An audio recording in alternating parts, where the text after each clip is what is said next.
So by now we have understood the magnitude of electric field as well as the direction for axial and equatorial position.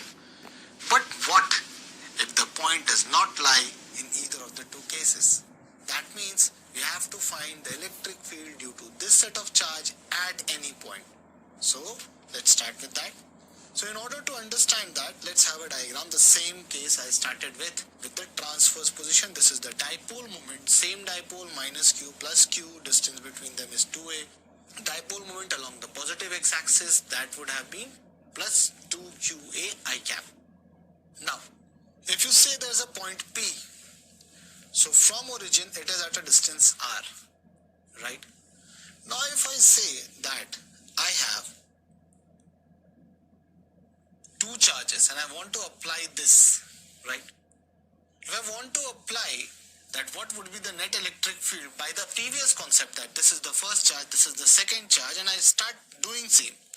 What I'll do is I'll connect this and for here I'll say like this. That means the electric field due to this one would be E1, due to this one would be E2, right? As this is positive charge, it will repel it. This is the negative charge, it will attract it. This would be some angle beta, which I am unaware of. And I don't know the value of, let's take this as x1 and this as x2. So I don't know the value of x1, x2. So I can't find the value of E1 and E2 because there is no certain trigonometry. Plus I don't know the value of beta as well. So with so many variables, it is quite difficult to find the value of electric field at point P. Now I am stuck. What shall I do? So this approach will not work for this particular case when I want to find the electric field at any point. Now, one other question I would ask you. If I could have solved this case directly, why did I go back to that section of solving the equatorial and axial position? What was the need of it? Basically, this method will not work here. Here I am going to use the direct method of application of axial position and equatorial position. But you might be wondering how we can do so. It's very simple. Now, let's take this case. So here, again, same thing, and I have changed my reference, x-axis like this and y-axis like this. This is a new axis dimension I am talking about. For this case, if you see, the dipole moment does not lie because the dipole moment here is in this direction, right? It is not lying on the x-axis, neither on the y-axis. And whenever I have a vector which is not aligning with my axis, I will resolve it. So if you see that in this direction, if I take along x-axis, what is the angle made by dipole moment with this axis? Is theta. Right? So if the axis is making theta angle with this vector, so resolution of this vector will be cos theta in this direction and sin theta in this direction, right? So when I resolve this dipole moment, that means I have resolved this vector along this line. So this becomes a new dipole, which is having the dipole moment p cos theta. Now certainly this new dipole will exhibit some electric field on point P, and that you can easily find out. Why? Because it is a short dipole we are talking about. You have a new dipole where P point is lying at the axial position of this dipole. So I will say that on axial position, the electric field is parallel to the dipole moment of the vector. So dipole moment of vector is along this line and electric field is also this line. I hope you have understood why we are following this approach, because the basic conventional method was not working. So I took a new reference, a new referential axis. This is x-axis, this is y-axis. I resolved the vector into two components. The very first component would be along the x-axis, that is p cos theta. So I am taking this as a new separate dipole for which point P is lying on the axis and it is applying electric field in this direction. And how can I justify this? Because we have already understood that in axial position, electric field is parallel to the dipole moment, right? Now, what is the value of this electric field? So when you talk about the short dipole, the electric field will be written as 1 upon 4 pi epsilon naught 2p upon r cube for short dipole.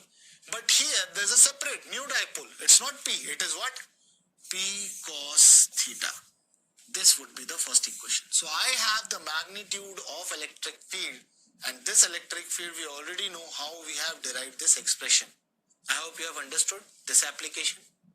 Now, when you come back to this one, we have taken one component P cos theta. Now it's time to take the next component, that is the second component. It will be, yes, it is P sin theta, and it will be directed along downwards, perpendicular to this line, that is along y-axis, our new y-axis, right? So for that, if I do like this, so you can see this is the y-axis which is going downwards, and this is the P sin theta. So again, different from P and the P cos theta, this is a new dipole. And now, due to this dipole, if you see this point P, it is at perpendicular. That means point P is equatorial position for this new dipole, right? So I resolve the dipole into P sin theta. I get a new dipole having dipole moment P sin theta. And this point P is lying equatorial to this dipole, and in equatorial position or transverse position, the net electric field due to the dipole is anti-parallel to dipole moment. We know that. So this dipole moment is going down, so electric field here will go where? Upwards. Let's see. Here it is. So now you know that this dipole is creating an electric field at point P which is going in this direction. What is the value of E2? So let's write it. E2 will be 1 upon 4 pi epsilon naught P upon R cube. This is for equatorial position, but this is P or P sin theta. Yes, it's a new dipole which is P sin theta.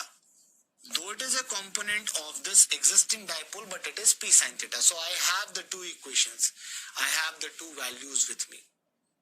I have the value of E1, I have the value of E2, I have the direction of E1 and I have the direction of E2. And you will be thrilled to see that both the electric fields will be perpendicular to each other, because both the dipole moments P sin theta and P cos theta were perpendicular to each other. That means E1, E2 will also be perpendicular to each other as per the application. So now you have two magnitudes, E1 and E2, both known to you. They are perpendicular to each other. So now you can apply the superposition principle at point P. So we don't need the value of x1, x2, beta, no. We already have two vectors, we have the angle between them, and what is the resultant in this case? Definitely it will be somewhere in between. And that will be resultant electric field or net electric field. You can see like this. And certainly it will form an angle alpha with E1. So now we need to find the value of E. Knowing the value of E1 and E2 which are perpendicular to each other, it's very evident that value of E will be under root of E1 square plus E2 square. I'm going to solve it for you. We can find alpha also very easily. And one more important thing. If you see the dipole moment is going along x-axis, this electric field, net electric field is going like this. So you can find that if extended, this line will come down and it is forming an angle alpha plus theta. Now why alpha plus theta? Let me show you. This is alpha, this is theta. By exterior angle sum property, it is alpha plus theta. Questions are directly framed from this point in NEET exam. Trust me. So let's date back that we resolve the momentum onto two new axes, that is x and y. One as P cos theta, other as P sin theta, both perpendicular to each other. P cos theta led to E1, P sin theta led to E2, and E1, E2 being perpendicular to each other when superposition principle was applied resulted into E vector. This was at an angle of alpha with E1. When extended, it formed an angle of alpha plus theta with P. Right? Now it's time to find the magnitude of E when we have all the prerequisites. So, on solving, whatever we are going to solve is for short dipole, be aware of that. And this is the final result, but let's solve it for you. On solving, I'll say E would be equal to, let's write what's the value of E1, 1 by 4 pi epsilon naught. 2 P cos of theta upon r cube. This is the final result we will be getting. This is the first equation. Now when you talk about the second equation, it is 1 upon 4 pi epsilon naught p sine theta, right, upon r cube. This is the second equation. When you apply this, that both the vectors are perpendicular, in that case E net or E would be simply E1 square plus E2 square plus 2 E1 E2 cos of 90 degree. Remember, this is the parallelogram law of vector addition. From here you will get E as E1 square plus E2 square, right? Now put down the values, you will get, let's take out the common part, 1 upon 4 pi epsilon naught p upon r cube. This whole square will be common. What will be left is this 2 cos theta square plus sine square theta, right? When you solve this, what you will get is, this is E, this is E. So this will come out. So 1 upon 4 pi epsilon naught p upon r cube under root of, this is 4 cos square theta plus sine square theta, and this can also be rephrased as 1 upon 4 pi epsilon naught p upon r cube into this 4 cos square theta is written as 3 cos square theta plus cos square theta, and that cos square theta plus sine square theta would be 1. So you have 3 cos square theta plus 1. This is the final resultant. I showed you upwards, and I want you to remember this most important observation, right? Now here, if you put the values, let's see that if you want to make the same resultant in axial point. So for axial point, what will be the value of theta in our case? That would be 0 degree. So for axial position,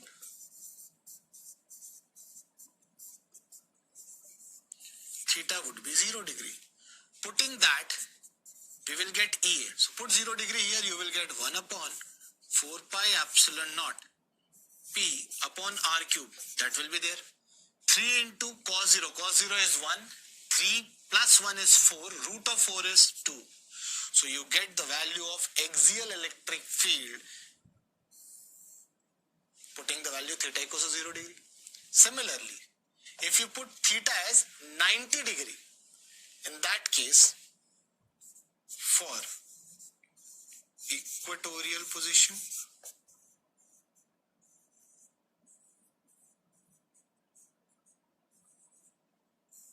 you have theta to be 90 degree. When you put this 90 degree here, cos 90 is 0. Simply this will become 1. So you have E transverse as 1 upon 4 pi epsilon naught p by r cube. So you have both the values of axial and transverse electric field with this, right? Now the last point. What is the direction of the net electric field?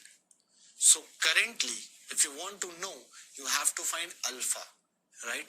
So when there are two vectors, one along y-axis and one along x-axis, what our case was, E2 was along y-axis, you can remember that, and E1 was along x-axis. So tan alpha here would be y component by x component. So getting to the part of alpha, you will get tan of alpha would be y component by x component.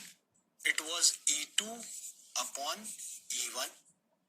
By magnitude, if I say, so tan alpha would be 1 upon 4 pi epsilon naught p sine theta divided by r cube. What was the value of E1? It was 1 upon 4 pi epsilon naught 2p cos theta upon r cube, right? Solving this, you will get tan of alpha equals to 1 by 2 tan theta. Do remember this one. This is the most important part, that tan alpha is half of tan theta, and from here only you will write alpha is equals to tan inverse of half tan theta. Both expressions have been asked various times in various manners. You have to apply only these and you will get your final answer. Last words. Now here, if you have seen that the direction is given by alpha is equals to this, and the electric field which was making an angle of alpha plus theta with dipole moment is making this angle, that is theta, and in spite of alpha we have written as tan inverse of tan theta by 2. The important point here is this one, right? That with dipole moment electric field is making this angle.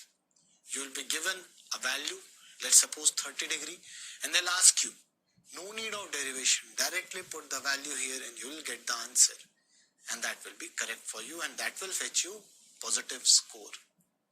Hope you have understood this one. So we have covered the axial position, the transverse position and electric field at any point. Now it's time to move on to a numerical to understand the application of same.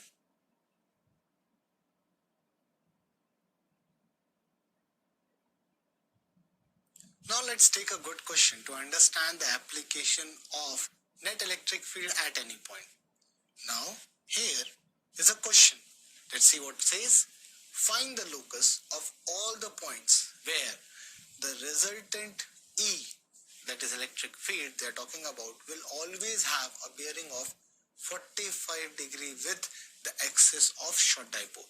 So here in this case, let me explain you that here is the dipole. Let's take this is the minus q charge and here would be the positive plus q charge, right? The distance between them would be 2a. And the dipole moment is along x-axis. Let's take this as x-axis and this as y-axis, right? So, suppose that here is the P point, that where the electric field we assume making the angle 45 degree, as you can see. Now let's take a good question to understand the application of net electric field at any point. Now here is a question. Let's see what it says. Find the locus of all the points where the resultant E, that is electric field they are talking about, will always have a bearing of 45 degree with the axis of short dipole. So here in this case, let me explain you that here is the dipole. Let's take this is the minus q charge and here would be the positive plus q charge, right? The distance between them would be 2a and the dipole moment is along x-axis. Let's take this as x-axis and this as y-axis, right? So suppose that here is the P point, that where the electric field we assume making the angle 45 degree, as you can see. So we don't know the value of this, but we know that the total sum what it is making with the dipole moment is 45 degree. We don't know the theta as well, right? Basic our target is to find the value of theta. If we can find the theta well, then we can find our answer of locus. So here, let's start with solution.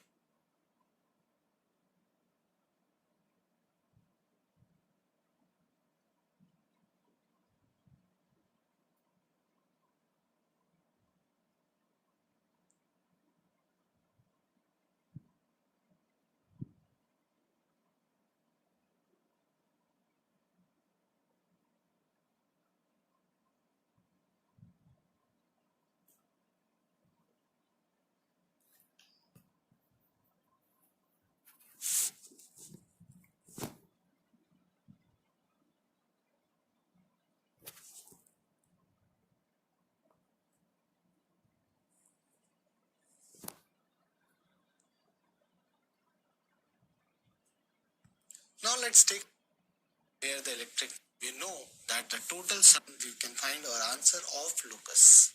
So here, let's start with solution. The most important data which is given as theta plus phi is 45 degree. Here phi is equivalent to alpha what we have taken. Also, I'll say phi can be written as 45 minus theta, right? We have one more relation with us. What it is?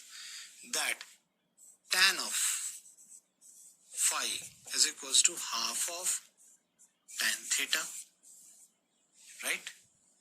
So here I'll say tan of 45 minus theta will be equal to half of tan theta. On expanding this, what I'll get?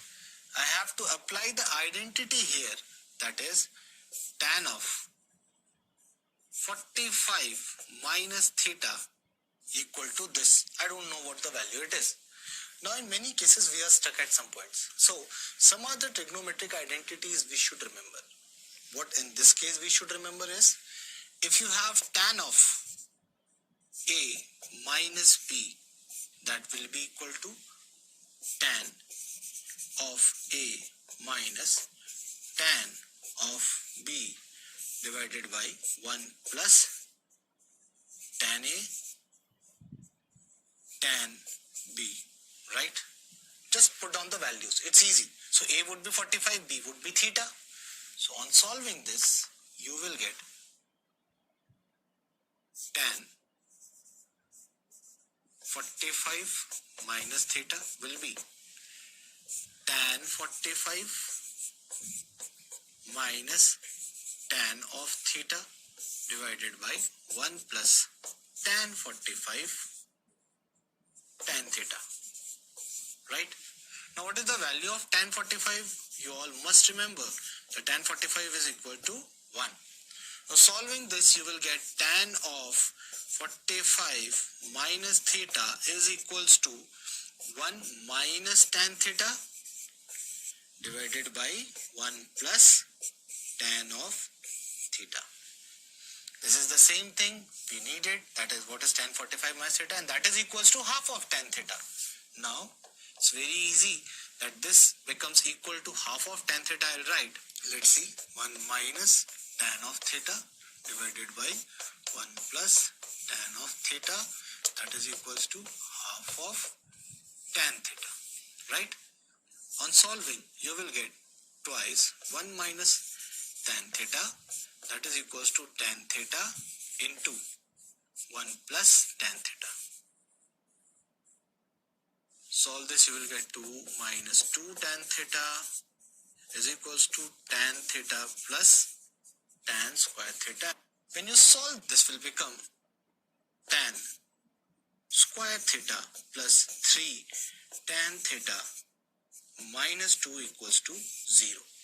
This is a quadratic equation where tan theta is the coefficient. So by applying Sridharacharya's method, tan theta will be written as minus 3 plus minus under root of 17 by 2. That is simple. Minus b plus minus b square minus 4ac divided by 2a. When you solve this, you will get tan theta, two values. Either you will get 0.56 or you will get minus 3.56, right? Solving this, you will get theta as 29 degree 18 minutes. Now in final exam, you will not get such tough values, or even if in your subjective exam you can leave it at tan inverse of 0.56, or you can also say tan inverse of minus 3.56. You can leave it here. This value I have known, so I have written it for you. So we have dealt with what is an electric dipole, why we were studying electric dipole, and what is the dipole moment. Post that, we studied the relation between the electric field applied by this electric dipole on axial position, transverse position, and wisely utilized it in the finding electric field at any point.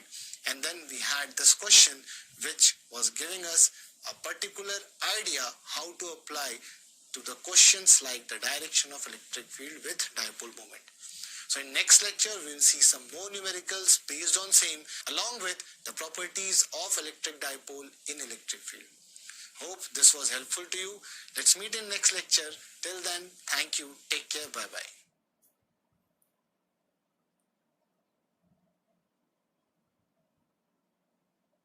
Hello friends. I welcome you to 7th lecture of electrostatics. Today I am going to start a very interesting topic.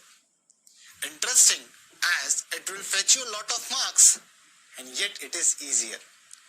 You might be amazed to listen this that in physics it's a wonder to have a topic which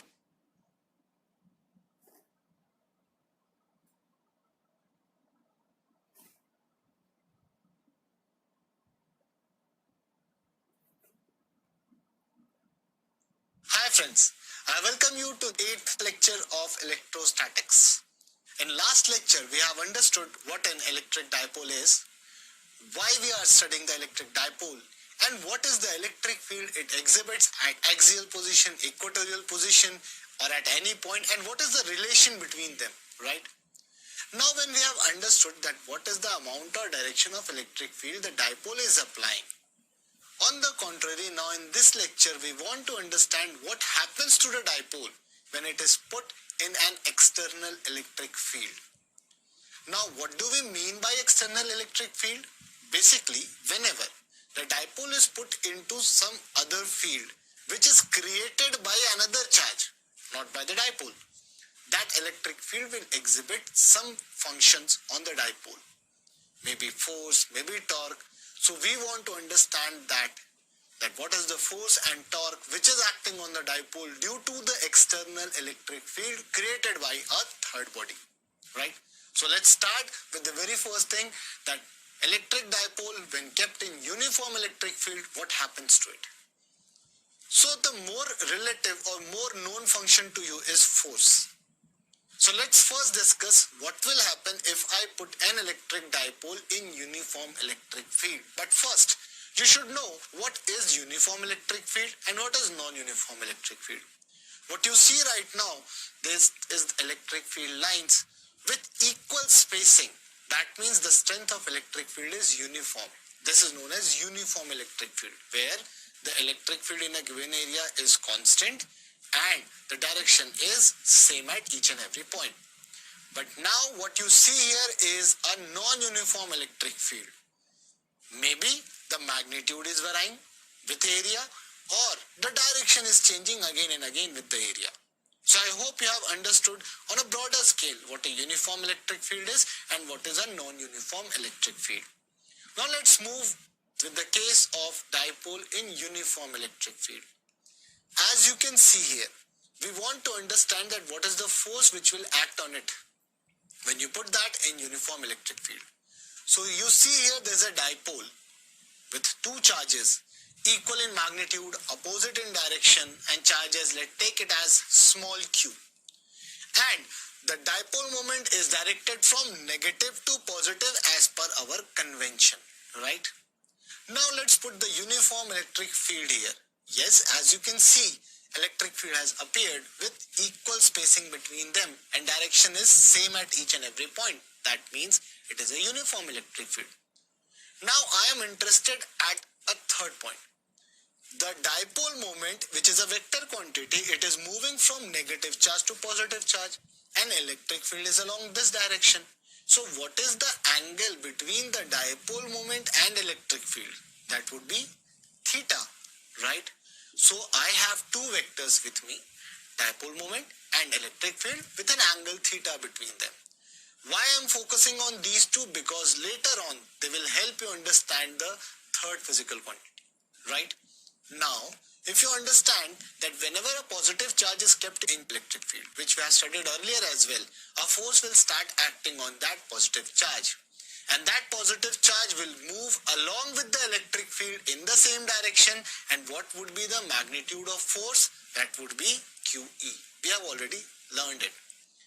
Now, for negative charge, what happens? So for negative charge, actually the force which is applied on the negative charge is in opposite direction to that of electric field, but along the lines of electric field. So QE will act along this direction. Y minus QE because it is acting opposite to electric field. So just